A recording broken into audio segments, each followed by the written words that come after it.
On June the 12th, 2012, details of the opening ceremony were announced.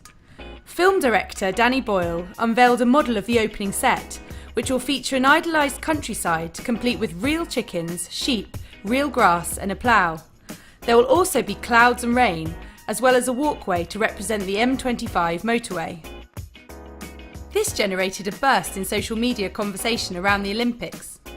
The conversations revolved around some of the surprising details of the ceremony, in particular, the animals.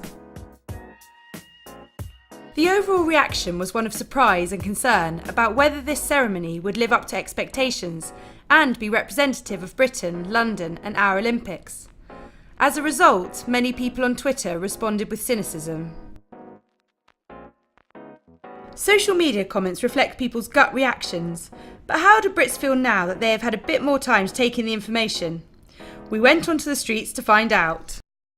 I think it's really good. I mean, it depends what's going to happen on the opening night, I guess, to how well Boris has done, but...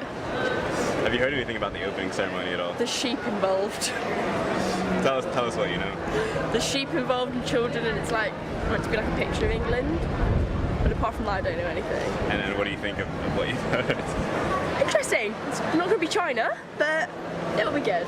It'll be good. It'll be English. I haven't really seen a lot of coverage over what's going to happen. Just that they're having a farmyard theme, which sounds interesting to say the least. How do you imagine that the opening ceremony going, based on what you know? Based on a farmyard theme, I don't know. I don't really want to be drawn on that one, but it's been designed by someone who's like, I forget his name, but he's fairly prominent. So Danny Boyle, that's it. And it's cost a lot of money, and he's done some great things before. So I'm sure it will be good, whatever it is, and draw upon true Britain, the United Kingdom. It's going to be hilarious. Just the fact that they've got so many different types of performances, the likelihood that everyone's going to work together is going to be interesting. It could work or it couldn't work.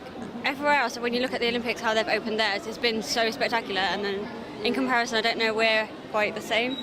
I think we've kind of outdone ourselves with the Jubilee. I don't think we're going to quite measure up with the Olympics. I think it sums up Britain. It just, like I said earlier, it brings everything together. Not just the urban lifestyle of London, but also the country lifestyle and the festival lifestyle as well. So I think it just sums up Britain. As expected with self-effacing Brits, there was a trace of optimism. And here are some international points of view. Have you seen the plans for the opening ceremony? Yes.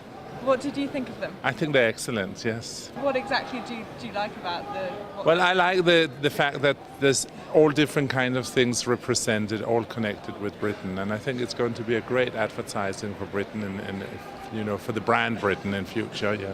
I think it's cool. I mean, I think when people think of England in general, I'm an American, and so we think of the very sort of pastoral sort of scenes, especially from British television and the BBC and Pride and Prejudice and all those sort of things. So I mean, I like it. I think it's a lot more fun than doing something that's more city oriented. And did it kind of fit with what you were expecting for the opening ceremony? Not at all. I mean, that's not at all what I would think an opening ceremony for the Olympics would be like. But I mean, I think it's cool, and I think it's creative, and I think Britain's trying to do something more innovative, and I think it definitely is.